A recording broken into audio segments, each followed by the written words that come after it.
Thanks for listening to the Nice Podcast. I am available to deliver keynote presentations and workshops for your company or for your conference. Reach out to me, davedelaney.speaks.com, or email me and we can talk. Now on with the show. Hey, it's Jason with the Marketing Podcast Network. You have less than 1 month left to get special early bird pricing for the Creator Economy Expo 2023. This event, folks, is for content creators and entrepreneurs interested in building and growing their content-first businesses. Do not miss this show. Join over 500 bloggers, podcasters, authors, newsletter writers, speakers, consultants, and freelancers at the learning and networking event for content creators. Plan to attend May 1st through the 3rd in Cleveland, Ohio. Register now to secure early bird pricing before it disappears March 31st. Early bird pricing ends March 31st. As a special offer, you can get $100 off just for listening to MPN shows like this one. Go to cex.events to register. Use the coupon code MPN100. The address, the URL, cex.events. That's the whole thing. Type that into your browser. cex.events. The code you use, MPN100. The Creator Economy Expo, Cleveland, May 1st through the 3rd. See you there. An entrepreneur's job is to create the future for the company. And that's working on the business, not in the business, which means you have to have the right operational team in place with the right infrastructure, the right software, the right systems and processes to make things work, make the trains run while you look for other opportunities for growth. Nice. Nice. Nice. Nice. Nice. Nice. Nice. Nice with Dave Delaney. Welcome to the Nice Podcast, all about communication, collaboration, and becoming better leaders. I'm your host, Dave Delaney from Futureforth.com, where we help fast-growing technology companies retain talent and improve culture so you have happier, more connected teams. Today, I'm speaking with Rich Russakoff. Rich is an internationally renowned speaker, serial entrepreneur, best-selling author, and coach to 7 Ernst & Young Entrepreneur of the Year award winners and over 100 Inc. 500 award winners. He's the author of How to Make Banks Compete to Lend You Money. I like that. People, Time, and Money, Inspiration and Wisdom for Every Entrepreneur, volumes 1 and 2, I should add. And the chapter on bank financing in Vern Harnish's New York Times bestselling book, The Rockefeller Habits. Rich's articles have also appeared in CBS Money Watch, CNN's Ask the Expert, and the Austin Business Journal. Rich, welcome to Nice. Thank you so much, and thank you for those kind words of introduction, Dave. Yeah, it's a pleasure to have you here. So I always like to begin this with asking the question, what's the nicest thing someone has done for you recently? Well, there's a client I was working with, that I am working with, that is looking to do a merger with another company. And I walked him through the financial information we have and the balance sheet. And I said, let's be clear on what we're buying. And once we know what we're buying, we can put together the right price for it. And he said, thank you, coach. That's pretty obvious, but most important, what am I buying? And therefore, what am I paying for? Yeah, no, that's great. It's amazing when you slow down long enough and ask some questions that it helps to kind of shed a light onto or shine a light onto whatever it is that you're focused on, right? Thank you. Yeah. So we first met back, I think it was 2019, when Mo connected with me, and then we connected together. What have you been working on since then? I know the new version of the new volume of the book is out. Tell me a little bit about what's been happening. Well, there is a methodology for setting goals by Warren Buffett. The methodology is write down all your goals, then come back to them and look at the top 5 and eliminate everything else and focus on those 5. So for me, this was an epiphany when I did this. My top 5 are: I love to coach, so I want to continue coaching as long as I can. Mm-hmm. I love to write, and I only started writing in August of 2019. And I like to say, with my books, 50 years in the making, Mm-hmm. 2 years in the writing, one day at a time, because I do these as daily posts, and then we find the best of the posts and we put them in the books, People, Time, and Money. And so another one of my goals, coaching and writing and travel and experience, financially being set so if something happens to me, Mo is taken care of. And then finally, building back muscle tone at this stage of my life. So it really gave me clarity on what I want. So my next book is going to be a business fable. And it's basically a story from a client. And we're going to trace it back to the beginning of his entrepreneurial journey.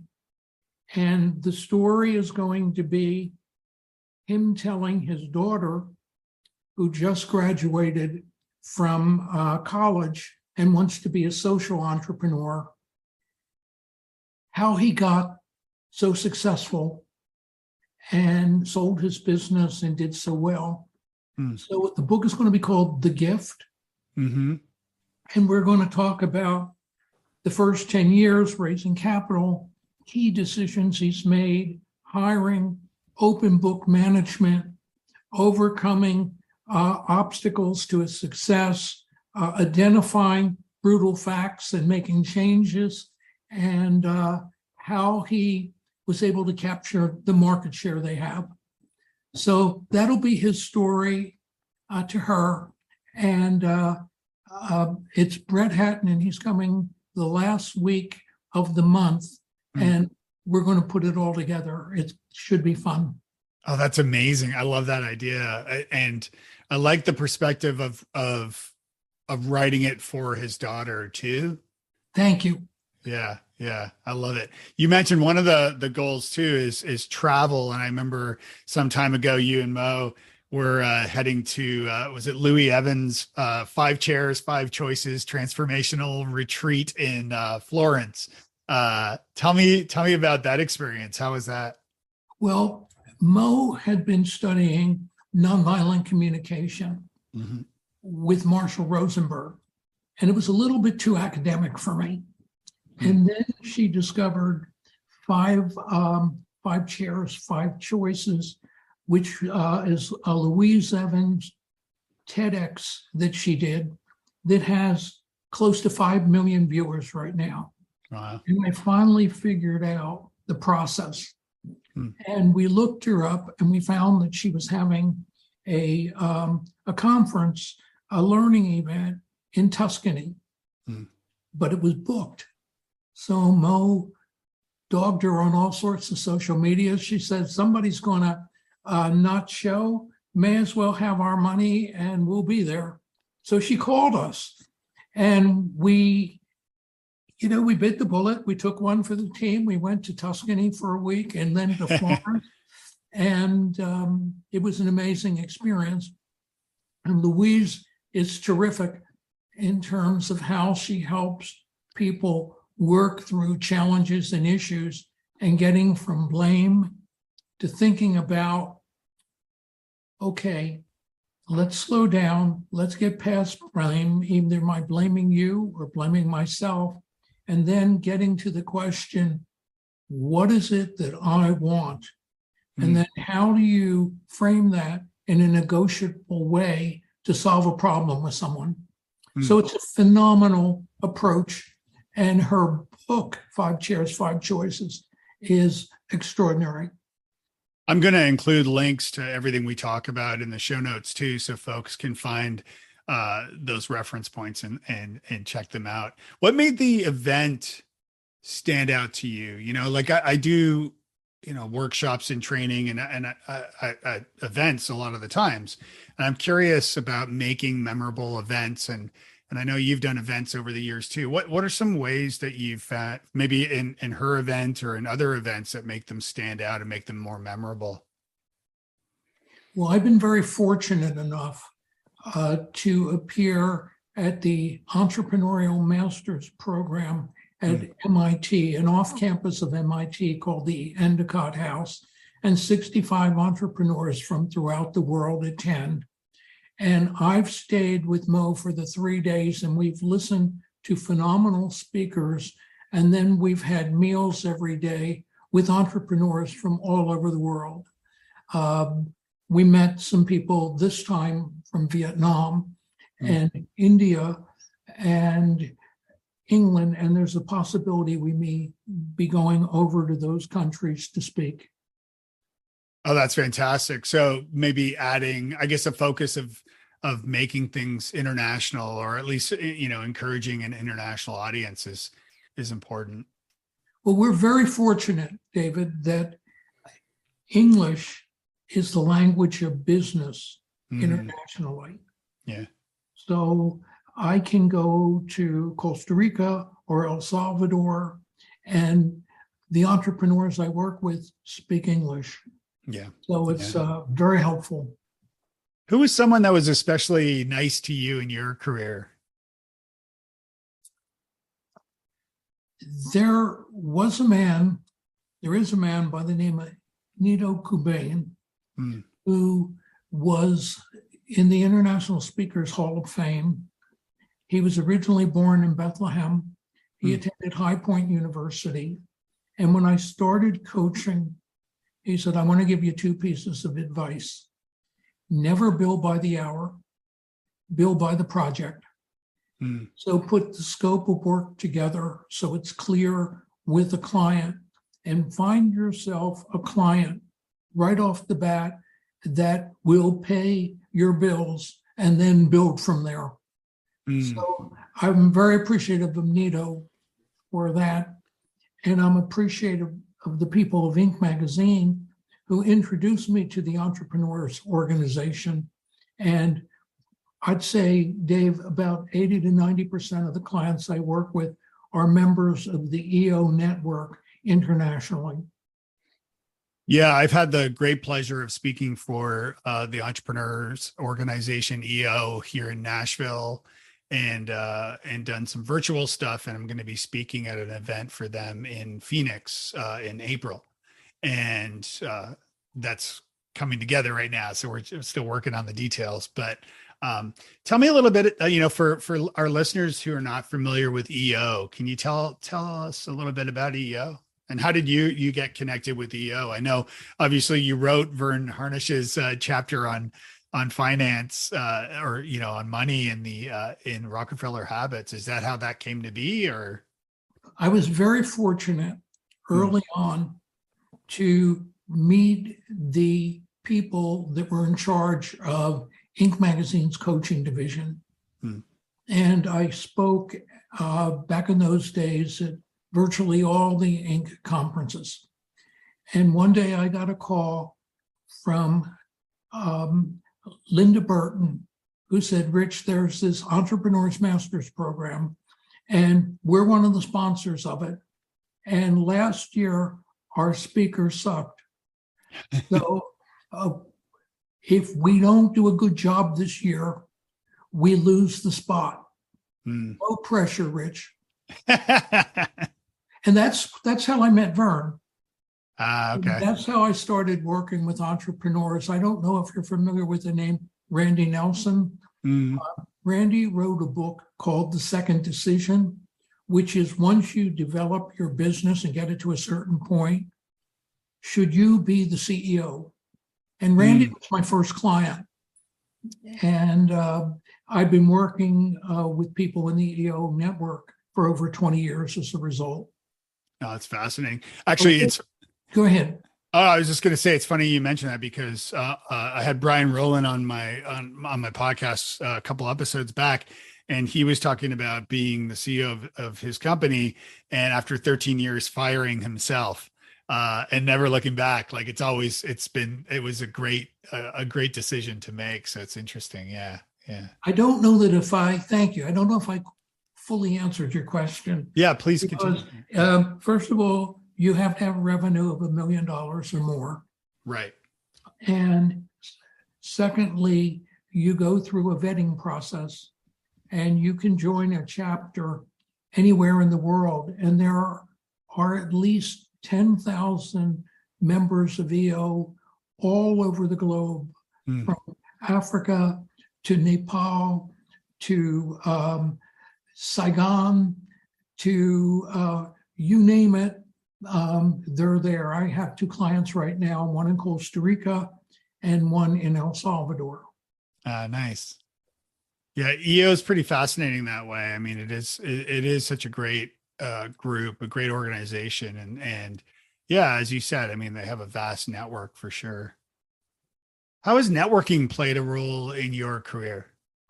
I would say without networking, I couldn't pay the bills. Yeah. Virtually every client I'm working with right now has been from a referral. And one client leads to the next. So, for example, I am working with a new client in Los Angeles, and one of my clients in Los Angeles recommended me to him. That client was recommended to me by a client in Costa Rica, who was recommended to me by Hazel Ortega out of EOLA. So during the pandemic, when no one was traveling, I had, and I still have, a very large client base that all came from referrals. And there's a couple more I forgot to mention, but you get the point. Yeah. Do you, as far as referrals go, is this something that you have a system in place for seeking out and receiving, or is it just like off the cuff? Like, do you actually have a process for asking for referrals? No, I don't ask for referrals. Right. They come my way because clients are happy. And they recommend me to a friend or someone else. So right now, for example, I'm going to take a peek at my whiteboard. Yeah. I have 1, 2, 3, 4 potential clients, right, from referrals, and we're just going to go through a system to see whether or not they're a good fit or not. It's great. I mean, that's ideally what we all want. What about during those quieter times, you know, those lulls in business? What do you do, or what have you seen done successfully to help build business, you know, get new clients and so forth? Well, I think the CEO's job is to grow the company. I love Reed Hastings, the CEO of Netflix philosophy, which is, I don't solve problems, I create the future. Yeah. And an entrepreneur's job is to create the future for the company. And that's working on the business, not in the business, which means you have to have the right operational team in place with the right infrastructure, the right software, the right systems and processes to make things work, make the trains run while you look for other opportunities for growth. I like to say that a CEO is in the hiring, requiring, inspiring, firing, training, and communications business. Yeah. So it's key that you be a great communicator. And that's continuing to grow all the time, because communications can be hard. It's hard sometimes to delegate. I was on a call this morning with a new client, and we were doing a huddle. Excuse me. And one of the people on the huddle just took over a position, and the CEO berated him for not knowing what he hadn't been trained to know. Mm. So I have a call with him later on today, and I'm going to say, praise in public, criticize in private. Yes. And see this as otherwise see it as a teaching moment for everyone. But if it becomes the blame game, then people are afraid to share with you. Yeah, you're spot on. I mean, this is a lot of what I talk about with this nice methodology framework that I haven't even shared with you because we haven't talked in a while, but about eliminating or at least reducing workplace fear of management and leadership, and being able to provide honest feedback, but doing it discreetly, and also recognizing your best people. I think that's something that is often overlooked. Do you find that too? Yes, I just had an epiphany on that about a month ago, and I wrote a post on it. The old framework in corporations and in government and in all sorts of institutions was jokingly that people get promoted until they reach the highest level of incompetency, which is called the Peter Principle. Ah. The new approach is find out what people do exceptionally well, what they love to do, and put them in the right seat. And things that will help you, like predictive index or cultural index or discs, to find out what somebody does really well, prevents you from setting someone up for failure. Mm. And one of my favorite quotes is from Albert Einstein, who said that everybody has a genius in them, but if you judge a fish by its ability to climb a tree, the fish will always feel stupid. Right. He had a way with his words, didn't he? Yes, he did. But the message is, find people's zone of genius. Don't set them up for failure. Don't give them something they're really good and something they're not as good on, because then they can't focus on where they excel. And also make sure that they have the bandwidth to do what needs to be done. Or again, people burn out. And when people burn out, they leave the company. Yeah, that's true. Yeah. So this fits into something I've heard you speak about before, which is the zone of incompetence versus the zone of genius. And yes. And the zone of incompetence, I recall you in a presentation I watched a while back that you were talking about yourself as a car mechanic or a car expert. David, you do not want me to change your spark plugs. So that's zone of incompetence. Right. Zone of competence, you're okay at, but you're not exceptional. Right. I'm an okay driver, but I'm not an exceptional driver. Zone of excellence is you're really good at it, but you don't love it. It doesn't turn you on fire. It's not something you would do whether you were paid or not. Right. So the trick is to escape that zone of excellence and get to the zone of genius, which is something you really excel at, that you love doing. Time stands still while you're doing it. You're creative. And while you're in that space, you can't be in drama. Yeah. My zone of genius, I think, is being on stage, delivering keynotes and presentations, interacting with the audience and with companies, and also doing workshops and training them in person, as well. And my challenge is always business development. It's always like, where do I find the next client? And what advice do you have for me there? And I'm also for the most part, I'm a solopreneur. So, I do have people in my network who, I'll outsource, work to when need be, but for the most part, I'm doing it myself. So yeah. Any ideas there? Yes. I would find somebody who can market you. and they get a salary. Yeah. And they get a spiff every time you get booked. And basically you can create a target list of who might be interested in you, and they make the contacts, do the follow-up, and then bring you in to close. So yeah, so hiring a sales marketing person. Yes. It's good. Yeah, it's good advice. It's something that I've considered doing and yeah, haven't done, but it's something I need to do. Because otherwise you really don't have the bandwidth, or it's not in your zone of genius. And we have somebody that works with us who also works with another client of mine, and her zone of genius is marketing.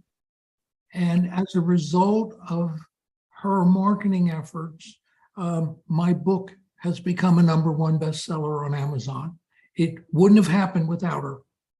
So finding those right people, and congratulations, by the way, that's a huge thing. It's all algorithms. Yeah, these days, yeah, absolutely. That's a big part of it. But yeah, it's this game you have to play. You know, something I found interesting is you talked about like the 5 principles of creating a world of opportunity, and those 5 being sending out your ships, which I love. Preparation and opportunity equals success.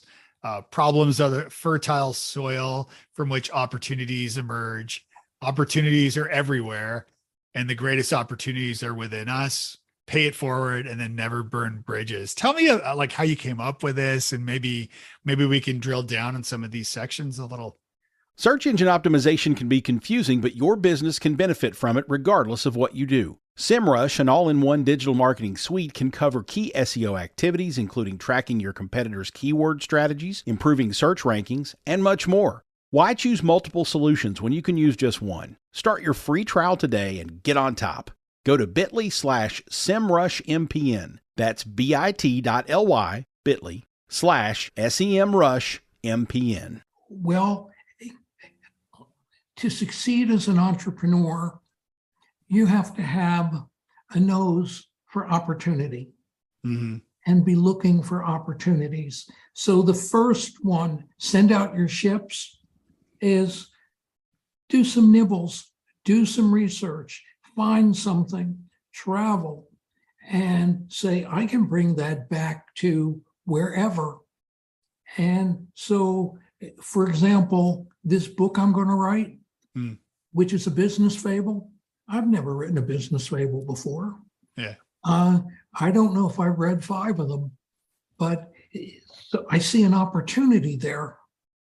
And I'm going to take advantage of the opportunity. So one of my goals is continuing to write. So I'll always be writing every day and leveraging them into books and into columns and however I can.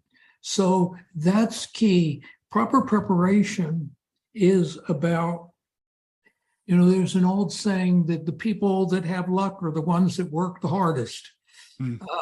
It's not luck. It's being ready when the opportunity comes about. And I think that's a very important thing, to set yourself up so when you see an opportunity, you can take advantage of it. Or you do a presentation and somebody hires you to do another presentation from word of mouth. So what are the other 3 on the list? And we'll talk about them. There's problems are the fertile soil from which opportunities emerge. Yes. And basically, great entrepreneurs or inventors are problem solvers. Yeah. And sometimes there are things like, I forgot we're not on video. I just brought up my phone. Right. What an incredible opportunity was created there. What an incredible opportunity someone created when they did Airbnb for the first time. And it was sharing homes, and Uber. And many times opportunities are disruptive. They changed the game. 10 years ago, I would go to Borders Books to buy a book. Yeah. Now I go on Amazon, and 85% of the books are sold on Amazon. Now there'll be a disruptor at some point, and that'll change that. So that's part of having opportunity awareness. And I want to go to the fifth one. The greatest opportunities are within. It's recognizing that you can be someone who creates the future, someone makes the right choices so that you can turn, well, let me give you an example. I used to sell businesses with buyers and sellers, and I saw buyers buy lemons and turn them into lemonade. And I saw them buy lemonade and turn them into lemons. So it's within you. What do you do? Are you looking to grow? Are you a lifetime learner? Are you a calculated risk taker? Do you build relationships with people so that there's trust, so there's opportunities to get capital when you grow? So it's who you are, because ultimately, if you're looking for funding, the bank or the investor is buying you. And so are you worthy? Have you done the right things? There was one more on that list. Well, there's two, but they fit into what you're just talking about, which is pay it forward and never burn bridges. I am a huge believer in play it forward, pay it forward. And I don't pay it forward with the idea that there's going to be a return. Yeah. But it always comes back. It always comes back positive. Not with everyone, but it doesn't have to be with everyone. Yeah. Yeah. I mean, that's the essence of networking nicely is what I write a lot about, which is, there's a book I read a few years back called The Diamond Cutter Diamond Cutter.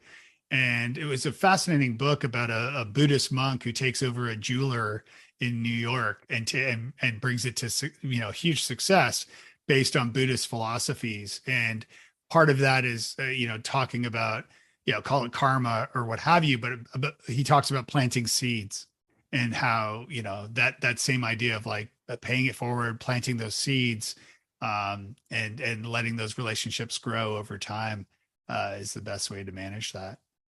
Yeah. And you always, I believe giving and receiving are the same. And part of that means you need to be able to receive so others can give. I like that. And then never burning bridges, which I think probably pretty self-explanatory. I mean, I would hope people understand that one. It's sad when they don't. We had a relationship with someone who I had coached, and then we were looking to start a business relationship together. And he moved on, and he had invested $2,500 in helping to get the organization off the ground with attorneys and other things like that. And one day he sent me an email saying, "I'm glad to see the business is doing so well. I'd like my $2,500 back." Oh. And I said to him, "Wait a second. When you gave me that money as you left, you said you didn't want it back." And he wrote me a text that had 3 words in it: "Wow. Oh, wow." And that burned the bridge. I sent him the email he sent with the $2,500 to remind him of that. Yeah. And that ended the relationship. It didn't have to. It's such a shame when that happens. And yeah, I've had it happen myself. And yeah, Yeah, it's just such a shame. It's also where you live too, I think is part of this as far as burning bridges where, I was talking to somebody recently, like Nashville is such a popular city and it's growing so much and all these things. And I've been here for 15 years, but I was reminding them that this town ain't that big. I mean, it's still not that big after 15 years, even though it is growing astronomically, but at the same time, it's burning bridges, it's just going to come back and bite you no matter. I don't think you can live even in New York or LA or London or wherever. I still think burning bridges will just come back and bite you at the end. Sooner or later it catches up to you. Mm-hmm. And then it gets back to values. When your values are clear, your decisions are easy. Roy Disney is the one that's attributed with that, Walt's brother. Okay. And I think that's very true. You have to live by your values. What are some ways to determine your values? Let's say you're starting out in entrepreneurship, and what are there exercises you recommend in determining what those values are? I think almost like a personality assessment. I think a lot of times we know what our strengths are, and those assessments help to bring a light on them to say, oh, okay, yes, and maybe help you articulate them better. But tell me a little bit about the values. Well, let me start with two. Yeah, the word is my bond. Yes. If I say I'm going to do something, I'm going to do it. I'm going to follow through. I made a commitment to someone. So you always follow through. Like we might get off the call and I'll say, Dave, it's been great talking to you. Let's talk in a couple of weeks. Yeah. And that can either be, hey, let's talk in a couple of weeks, or some sort of language of, fine talking to you. I'm not going to follow through, and you're probably not, but we'll pretend we are. Right. Oh no, I love that. And I'm always such a stickler on stuff like that. Like when you agree on something, just.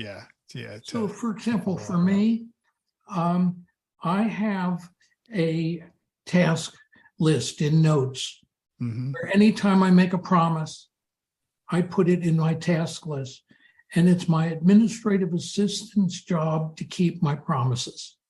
Yeah. Like that. And that way they get kept. I use a software called Boomerang, which I'm not affiliated with, but it's great because it returns emails to the top of my inbox.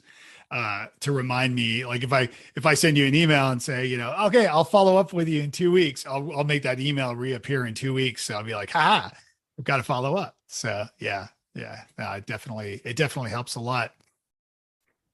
So tell me a little bit about the new book, because it just came out in July. It hit #1. So tell me all about it. And I know it's volume 2, but let's dig into that a little. So I write 3 original posts a week. And then I have a guest author. And then I do Best of Food for Thought, where I go back and I recapture a post and I kick it up to another gear.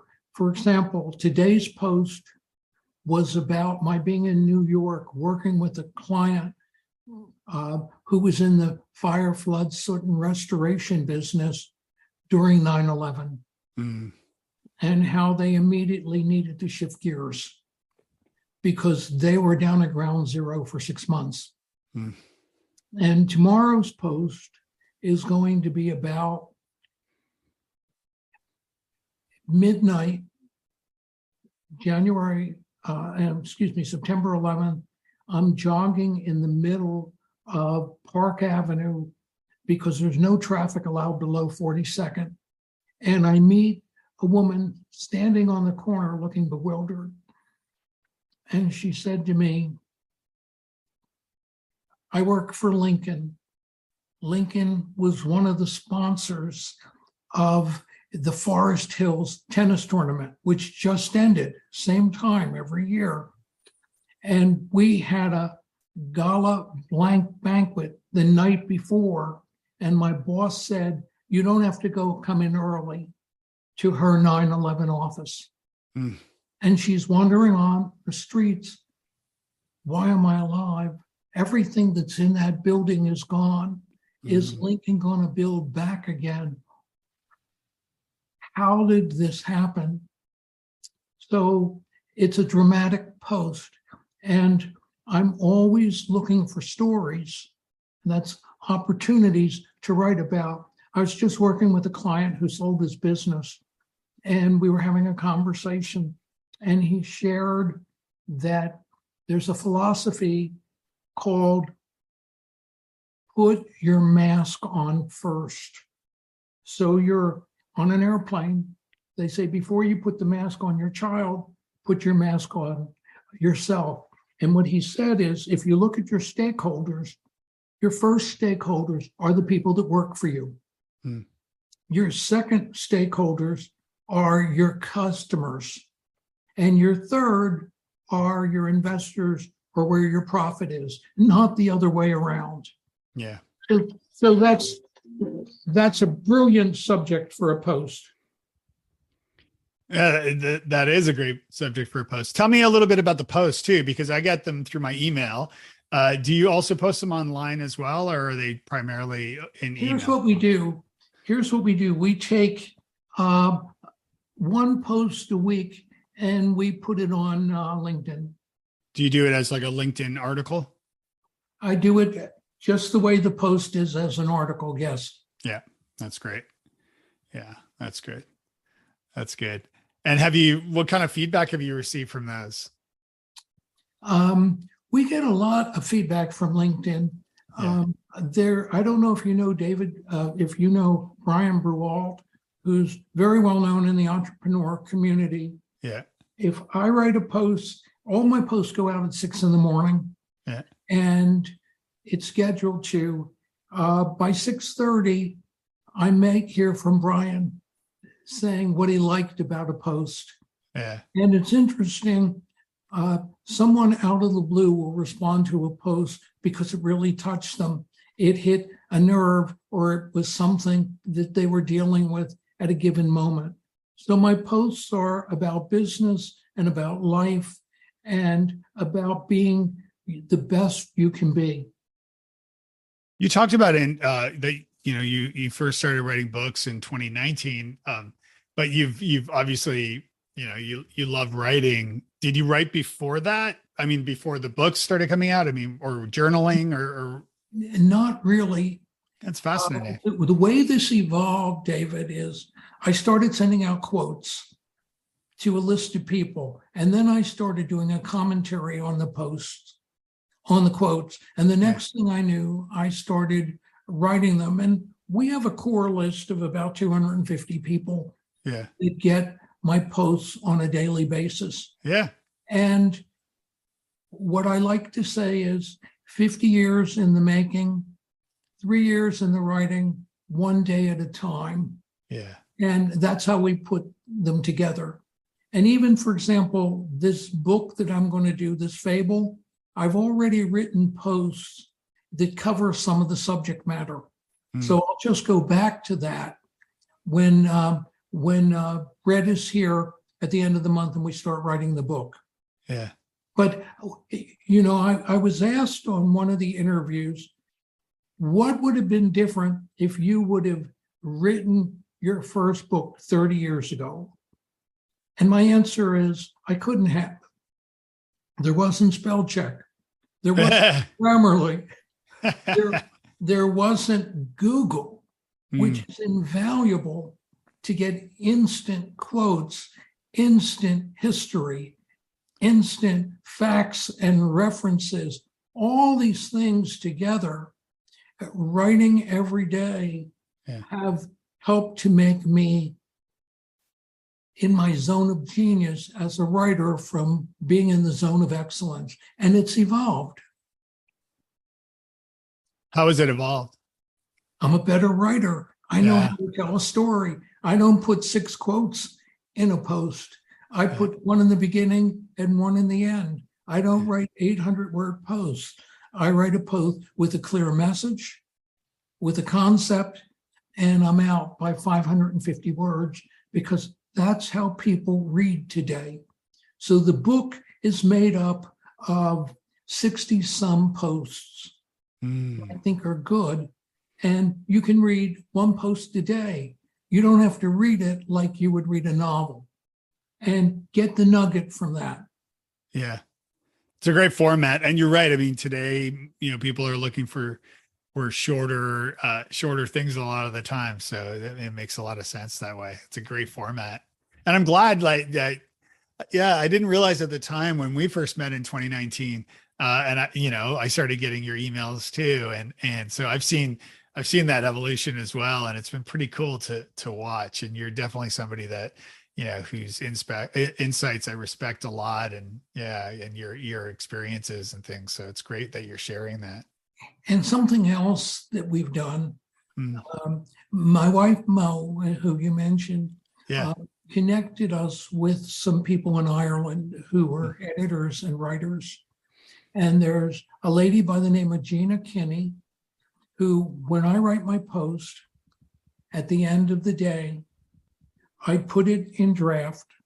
She comes in and she corrects spelling errors, because that's her zone of genius. Yeah. She makes the grammar right. Yeah. She'll kick it to another gear, and we've almost become collaborators. Oh, neat. And it's interesting to have an editor and then see what the editor did with the post. Are you using like a Google Docs for that, where you can comment on things to one another? Well, what I do is I'll send her a WhatsApp message about a post and something I want to change. And then she'll talk about the program or what changes she made. So it's a wonderful thing to have a collaborator like that, whose zone of genius complements mine. I'm a storyteller. She knows how to make it so I don't embarrass myself. Right. I know. I look at my old blog posts, and they're pretty embarrassing, I have to say. And also, just because of grammar and my rambling, for sure. So that's great.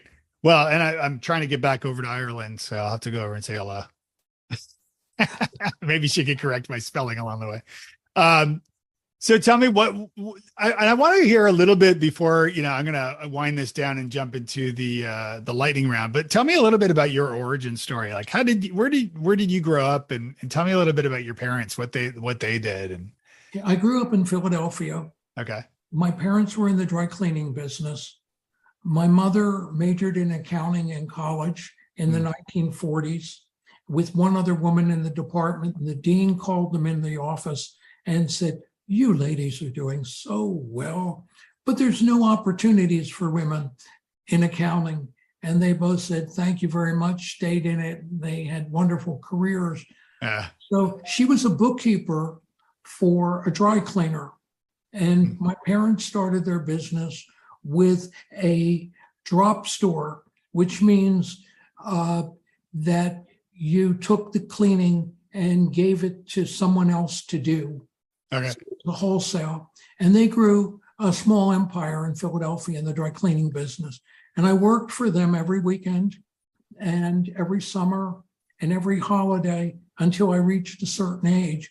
And they gave me an understanding of how to run a business, how to treat people, how to have integrity.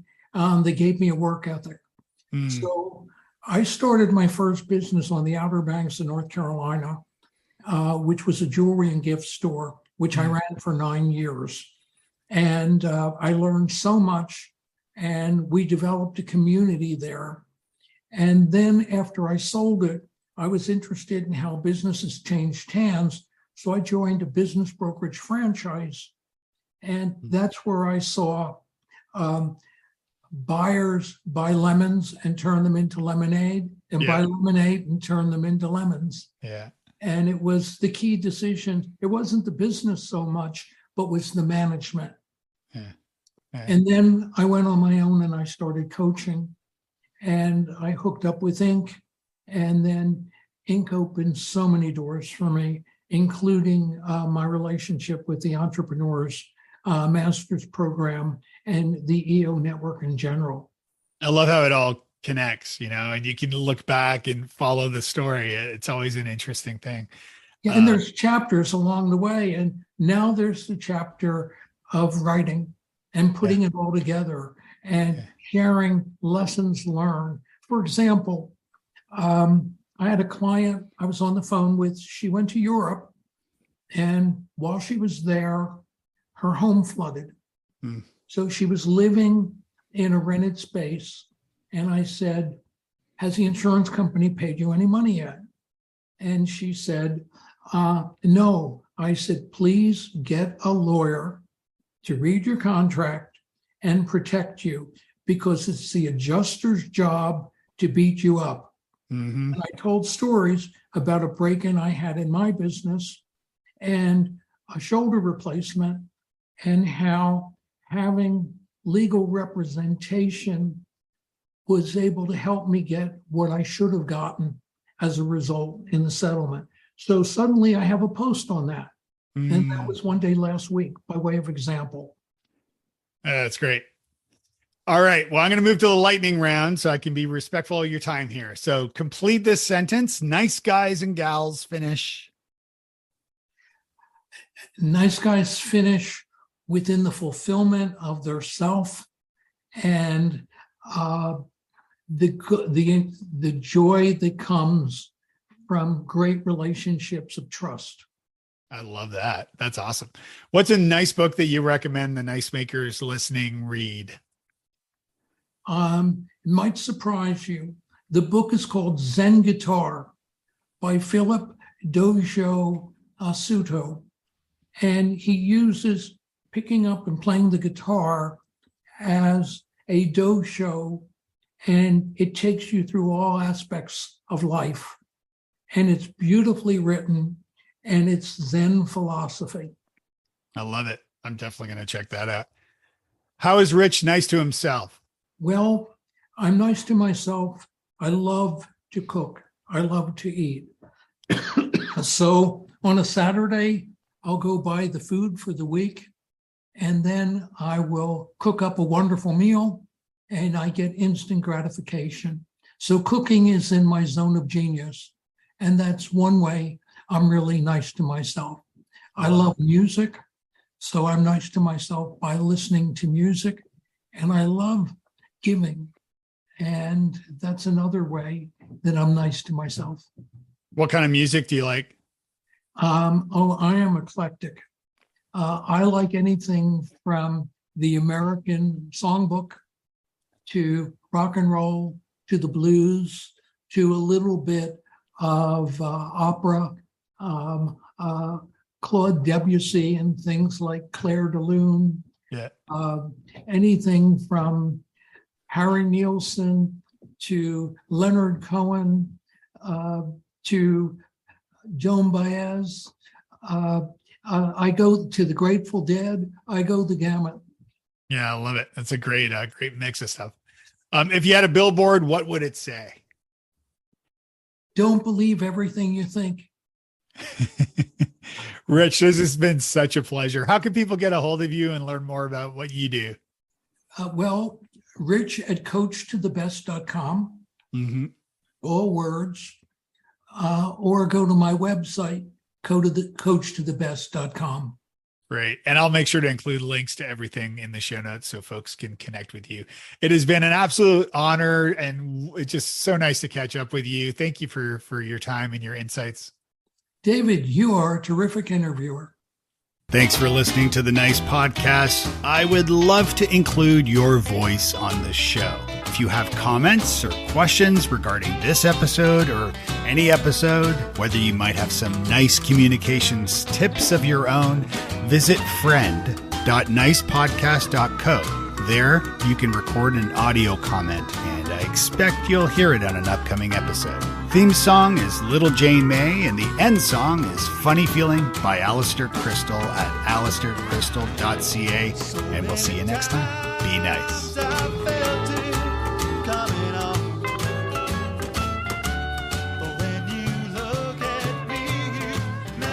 Suspicion, destroy every wish for